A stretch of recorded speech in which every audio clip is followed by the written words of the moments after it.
Assalamualaikum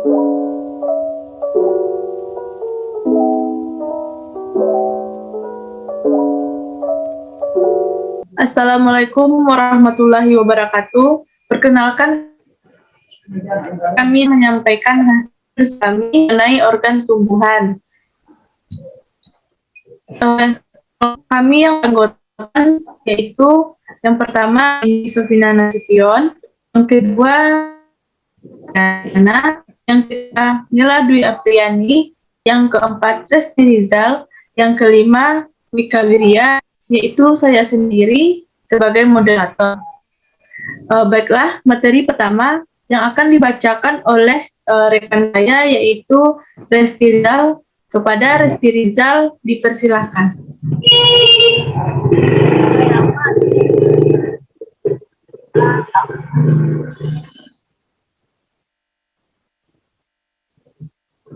Baiklah, saya akan membacakan hasil diskusi kami. Yang pertama itu tentang organ akar. Fungsi akar yaitu yang pertama sebagai penopang tubuh tegaknya tanaman. Akar akan menahan dengan mengembangkan dan memanjangkan akarnya agar tanaman kuat saat tertiup angin atau terkena badai sekalipun.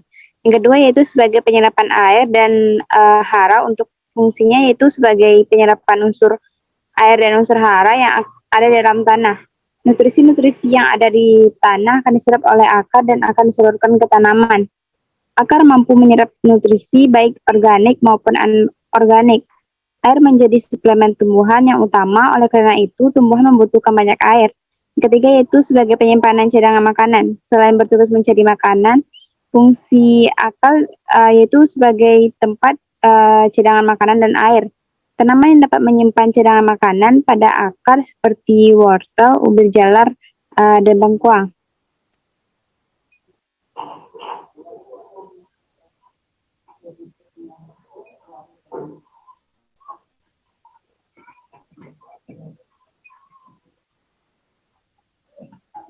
Yang keempat yaitu untuk respirasi. Pada tanaman beringin, akarnya dapat digunakan sebagai respirasi. Selain beringin, ada juga akar tanaman tembakau dan tanaman lain yang hidup di akar. Akar yang termodifikasi fungsinya sebagai alat respirasi disebut dengan pneumatoperes. Struktur sel dan jaringan penyusun akar ini memungkinkan terjadinya difusi udara. Yang kelima yaitu untuk fotosintesis. Tak hanya daun yang memiliki klorofil, ternyata akar juga memiliki klorofil dan dapat melakukan fotosintesis. Tanaman-tanaman seperti anggrek, epifit, dan akar pohon bakau mengubah karbon dioksida dan air menjadi karbohidrat.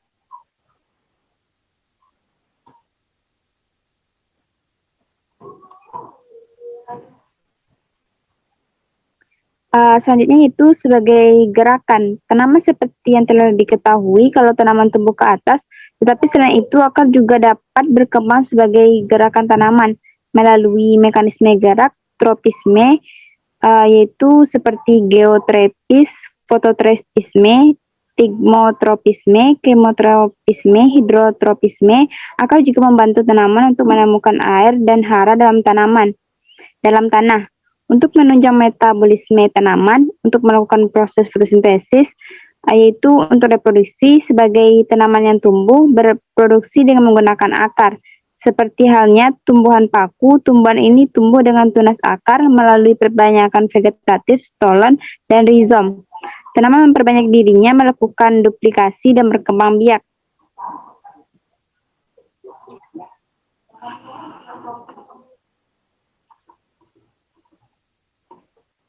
Yang kedua yaitu struktur anatomi akar monokotil.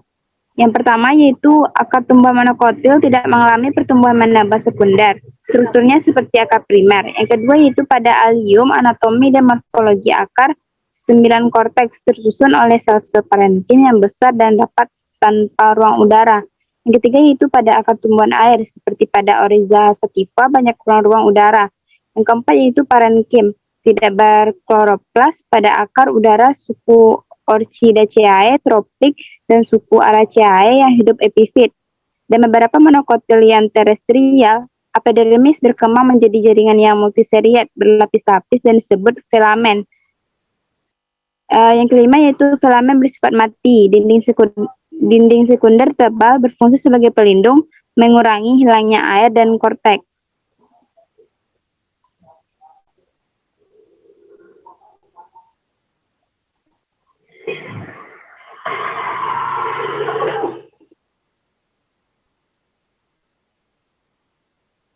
Selanjutnya yaitu fungsinya yaitu penebalan dinding filamen kadang-kadang berserabut. Ciri-ciri selanjutnya yaitu di sebelah dalam filamen terdapat lapisan sel yang khusus merupakan derivat periblem, dan lapisan ini merupakan lapisan terluar korteks disebut dengan eksodermis. Selanjutnya yaitu pada zoomies, lapisan hipodermis berdinding tebal berfungsi sebagai penguat. Silang terletak di sebelah luar dan di bagian tengah terdapat empulur.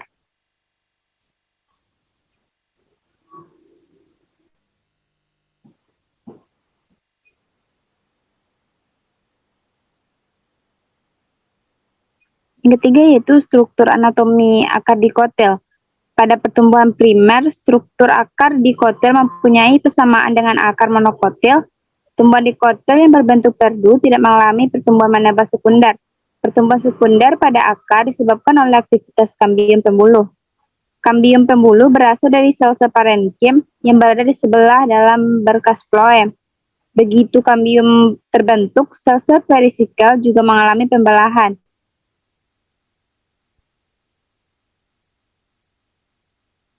Dapat teman-teman lihat, ini merupakan gambar dari akar dikotil dan akar monokotil.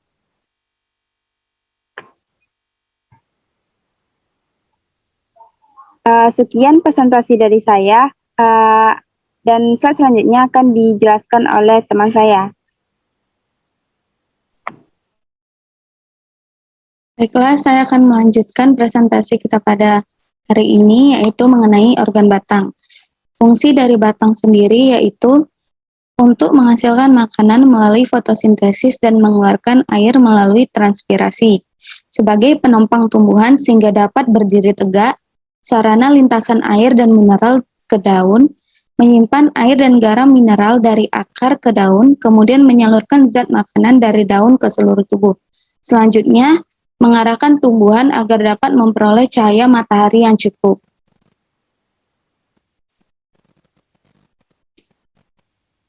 Selanjutnya ialah struktur anatomi batang dikotil. Pada batang dikotil muda terdapat 3 daerah, yaitu epidermis, korteks, dan stele. Epidermis terdiri dari selapis sel dan merupakan bagian terluar batang. Pada epidermis terdapat stoma dan beragam tipe trikoma.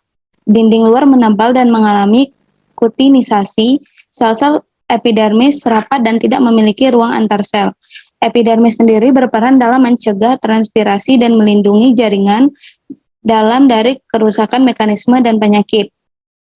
Daerah di sebelah dalam epidermis adalah korteks, dan pada bagian dalam korteks dibatasi oleh perisikel. Korteks terbagi menjadi 2 daerah, yaitu daerah kolenkim dan daerah parenkim. Kolenkim menempati posisi di bawah epidermis dan parenkim di sebelah dalam kolenkim. Stele terdiri atas perisikel, berkas vasikular, dan empelur. Berkas vasikular tersusun dan melingkar. Masing-masing berkas terdiri dari silam, kambium, dan flem. Pada bagian tengah, batang dikotil tersusun atas jaringan parenkim yang memiliki ruang antar sel, yang disebut dengan empelur. Teman-teman dapat memperhatikan gambar berikut ini yang merupakan bagian anatomi dari batang dikotil.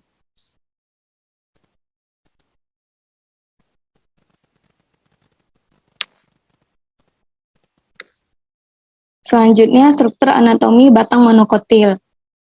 Anatomi batang monokotil ini sama dengan batang dikotil, yaitu memiliki epidermis, korteks, dan stele. Korteks bisa berkembang baik atau tidak nyata. Struktur dan susunan berkas vasikular terutama yang membekas batang dikotil dan monokotil. Berkas vasikular tersebar termasuk juga pada empelur sehingga tidak ada batas yang jelas antara korteks dan empelur. Berkas vasikular monokotil tidak memiliki kambium sehingga tidak mengalami penebalan sekunder. Masing-masing berkas vasikuler diselubungi oleh selubung berkas pengangkut yang tersusun dari jaringan sklerenkim. Struktur batang tumbuhan baik dalam tumbuhan dikotil maupun monokotil memiliki kesamaan, yaitu terdiri atas jaringan epidermis, korteks, dan stele. Epidermis batang tersusun dari lapisan sel yang rapat. Pada dinding terluar lapisan epidermis terdapat kutikula yang memiliki fungsi untuk mencegah batang kehilangan kadar air dalam jumlah yang besar. Selanjutnya ada korteks. Korteks ini tersusun dari beberapa lapisan sel parenkim yang tidak teratur dan memiliki dinding yang tipis, serta terdapat banyak ruang antar sel. Pada bagian korteks dapat ditemukan sklerenkim dan kolenkim. Pada tumbuhan monokotil, sklerenkim dan kolenkim inilah yang menjadi penyokong dan penguat batang. Lalu ada stele atau silinder pusat.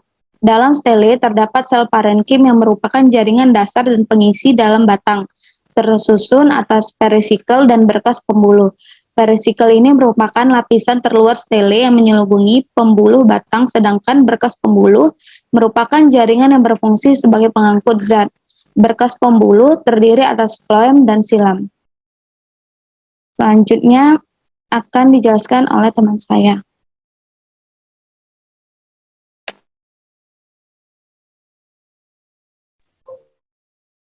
Baiklah, saya akan melanjutkan materi yaitu yang keempat, pertumbuhan sekunder pada batang. Nah, pertumbuhan sekunder pada batang merupakan proses pertumbuhan setelah selesai pertumbuhan primer.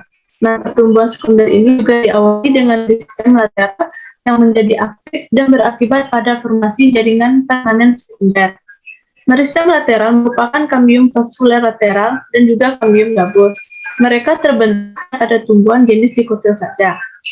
Pada tumbuhan yang berjenis monokotil, tidak terdapat kambium vaskular lateral dan kambium gabus. Oleh karena itu, pada tumbuhan monokotil, tidak ada pertumbuhan sekunder seperti penambahan pada ketebalan batang dan keliling pada batang dan akar. Pada batang, kambium intravesikuler menjadi aktif lalu memotong sel yang keluar dan ke dalam, lalu berubah menjadi sel yang sering disebut xilem dan phloem. Lalu, sel parenkim yang ada antara ikatan pembuluh yang saling berdekatan menjadi jaringan merismatik dan juga membentuk kambium intervasikuler. Kambium intravasikuler dan intervasikuler bergabung lalu menjadi cincin kambium yang biasa disebut kambium vaskuler. Next.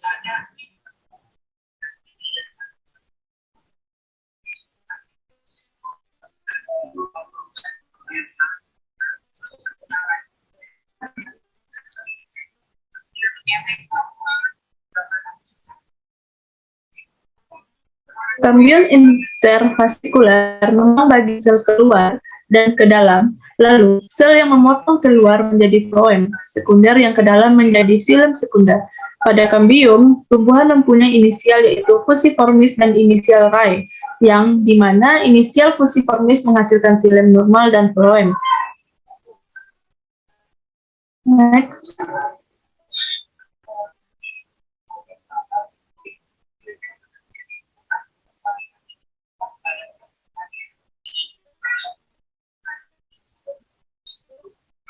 Nah, pertumbuhan sekunder dapat teman lihat pada pembentukan gambar, yang mana pertumbuhan sekunder itu hanya terdapatnya pada pembelahannya terdapat pada ujung, dan juga adanya meristem pada pertengahan batang. Nah, inisial Rai yang memberikan sebuah parenkim yang berbentuk membentuk rai medulari. Makin lamanya tumbuhan makin naik pada lapisan sel di dalam dan berdampak pada sel yang ada di luar, mengakibatkan sel yang di luar menjadi tertekan dan menimbulkan meristem lateral pada lapisan luar, tertekan juga formasinya. Hal tersebut juga bisa mengakibatkan cincin kambium gabus memotong sel ke dalam dan keluar. Dengan memotongnya cincin kambium gabus yang ke dalam dan keluar, maka terbentuklah tersuberisasi dan membentuk gabus yang terbentuk dari sel yang dipotong keluar dan untuk sel yang dipotong ke dalam. Yang kelima yaitu pertumbuhan sekunder yang tidak normal pada tumbuhan dikotil.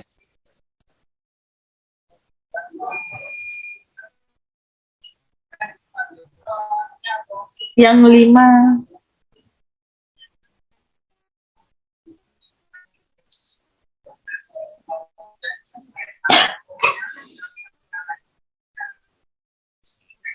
yaitu pertumbuhan sekunder yang tidak normal pada tumbuhan dikotil terbagi atas dua. Yang pertama yaitu dulu posisi yang abnormal, yang mana ada beberapa batang mempunyai struktur menyimpang karena posisi kambium yang sama. Contohnya yaitu batang yang masih muda dari tin menghiaskan Stele terpisah ke dalam letupan atau rigi. Setelah stele berkembang, ujung rigi terangkat. Nah, ada juga pada Bauhinia, Laxodilphiana, kambium menjadi beberapa bagian parenkima xilem dan phloem berkembang pesat sehingga berkas pengangkut pecah.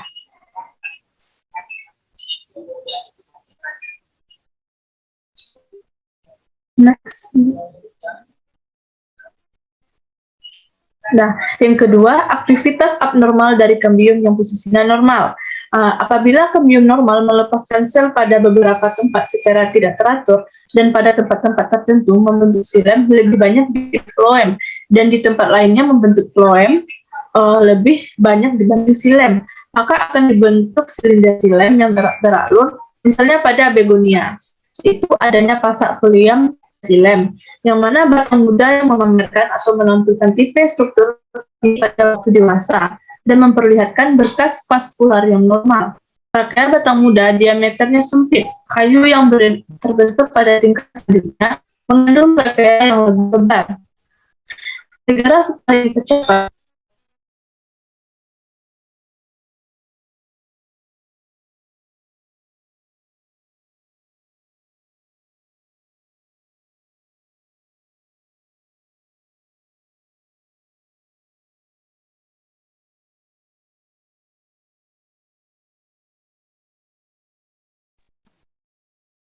Baiklah, saya akan melanjutkannya. Selanjutnya ada xilem bercelah. Xilem bercelah hanya dapat diamati pada batang yang cukup tua. Pertama-tama, pasak phloem terbentuk dan kemudian berkas xilem menjadi bercelah akibat dilatasi dan pembelahan sel pada parenkim kayu dan empelut, misalnya pada begonia.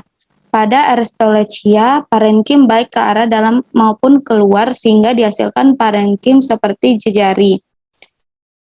Segmen kambium baru itu terus-menerus membentuk jejari parenkim. Karena itu menambah diameter dengan memiliki silinder vaskuler bertambah kelilingnya pada silinder sklerenkim yang mengelilingi berkas-berkas itu, sehingga menjadi rusak dan parenkim yang berdekatan tumbuh masuk ke dalam celah.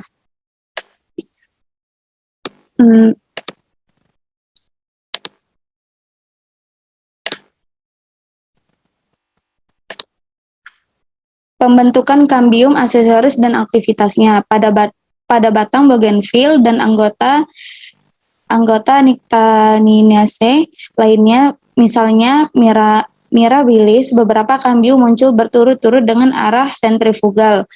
Setiap kambium ini menghasilkan xilem dan jaringan penghubung ke arah dalam dan phloem serta jaringan penghubung ke arah luar. Jaringan yang dihasilkan menimbulkan tampilan lingkaran-lingkaran bekas vaskuler, konsentrasi yang terbenam dalam jaringan penghubung.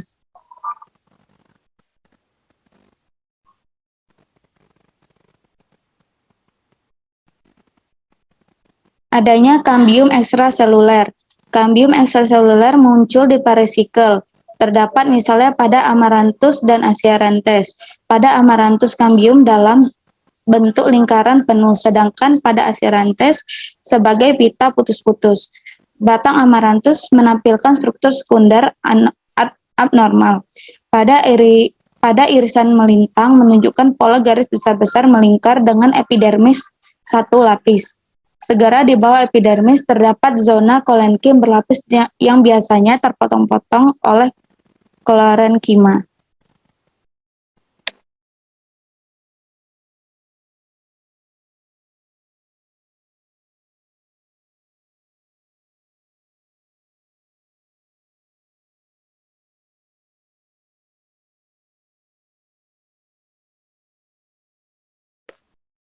Adanya phloem intersilar. Perkembangan phloem intersilar terjadi karena adanya variasi aktivitas kambium. Phloem intersilar selalu sekunder dan terdapat sebagai pulau-pulau yang tenggelam di dalam.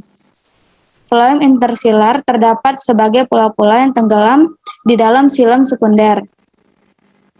Phloem intersilar terdapat pada Combretum, Entada, Salvarada, dan Leptadenia. Pada tumbuhan ini, segmen-segmen terkecil tertentu dari kambium menghasilkan sel-sel floem ke arah dalam periodi pendek sebagai pengganti pembentuk sel-sel xilem.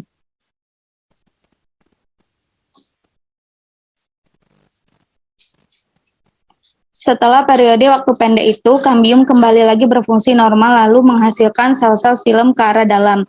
Dengan demikian, floem sekunder yang tersebar dalam xilem sekunder.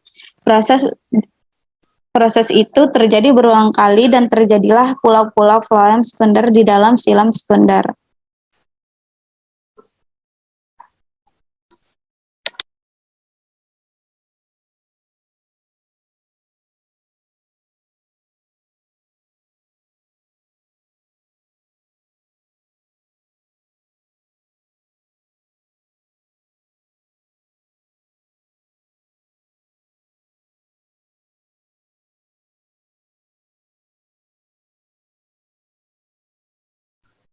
Baiklah, materi selanjutnya yang akan disampaikan oleh teman saya, Nela. Kepada Nela, dipersilakan. Baiklah, terima kasih moderator. Saya akan melanjutkan materi yaitu mengenai organ daun. Adapun fungsi daun yaitu satu sebagai tempat fotosintesis atau proses pengolahan atau pembuatan makanan. Dua, sebagai tempat pengeluaran air melalui transpirasi yaitu proses kehilangan air dalam bentuk uap air dan gutasi proses pengeluaran air dalam bentuk titik air. Yang ketiga itu sebagai penyerap CO2 dari udara. Yang keempat sebagai tempat respirasi. Dan yang kelima sebagai tempat terjadinya pertukaran oksigen dan karbon dioksida.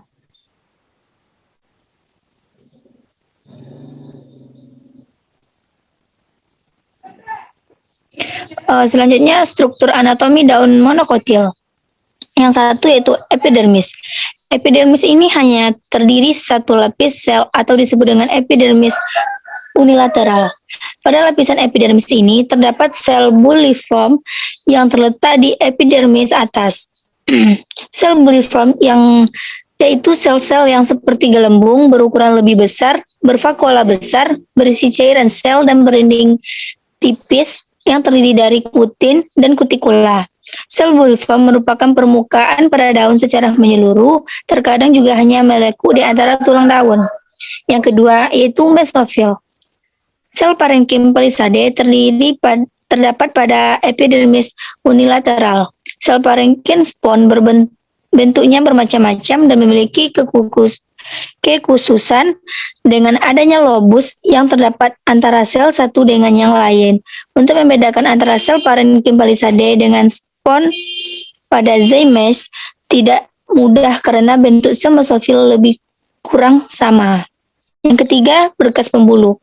Berkas pembuluh yang terdapat pada daun mesofil monokotil, khususnya pada zymes, dibedakan menjadi dua tipe, yaitu yang mempunyai satu atau dua lapisan. Lapisan berkas pengangkut di bagian luar terdiri atas sel parenkim dengan dinding tipis.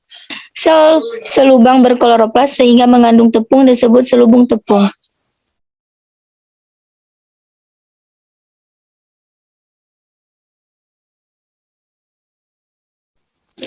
Selanjutnya, struktur anatomi daun dikotil.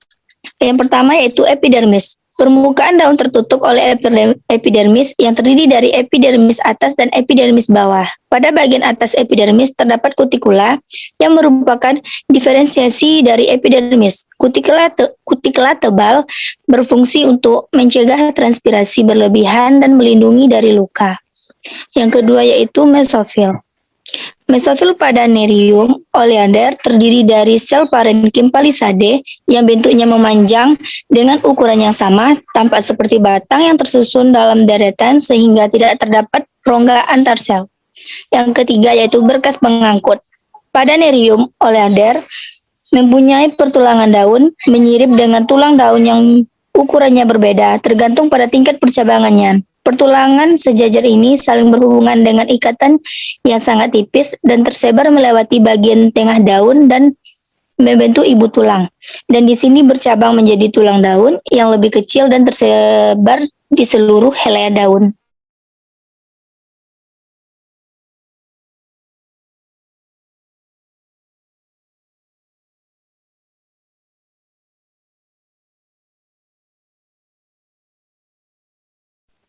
Seperti yang kita lihat, yaitu ini adalah struktur anatomi pada daun.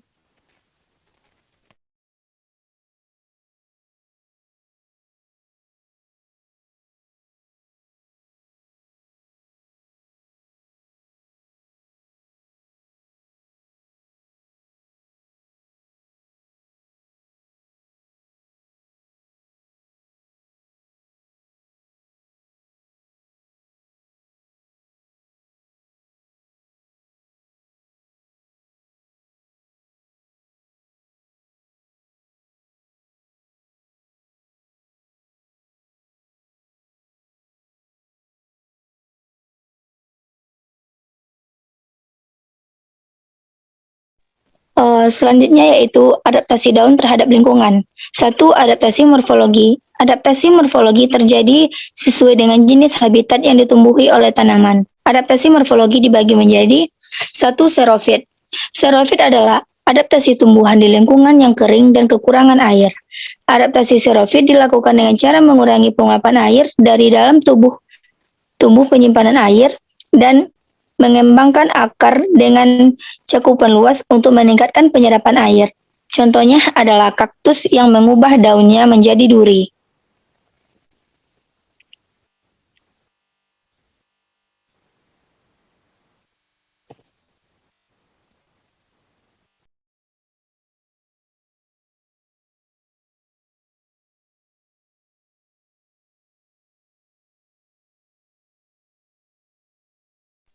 Selanjutnya hidrofit. Hidrofit adalah adaptasi tumbuhan yang hidup di lingkungan basah atau bahkan terendam air secara terus-menerus.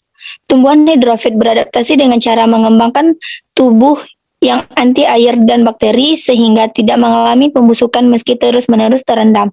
Contohnya adalah bunga lotus memiliki daun yang besar sehingga bisa menguap air dalam jumlah besar. Yang ketiga, hygrofit.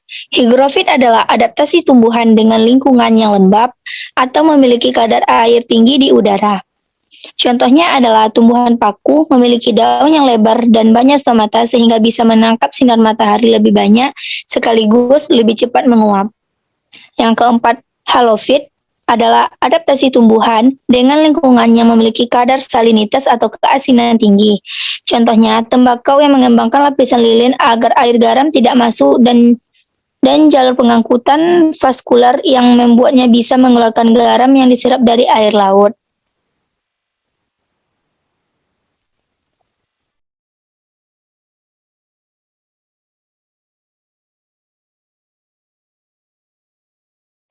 Yang kedua, adaptasi fisiologi.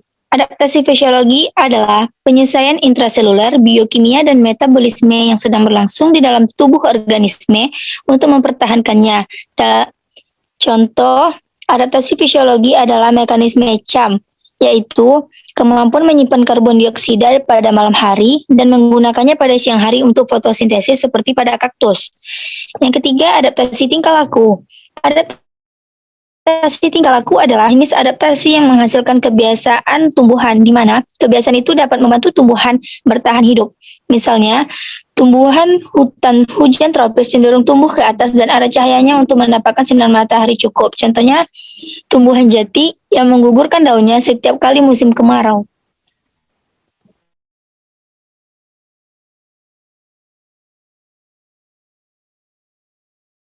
Baiklah, hanya itu dari saya. Saya kembalikan kepada moderator.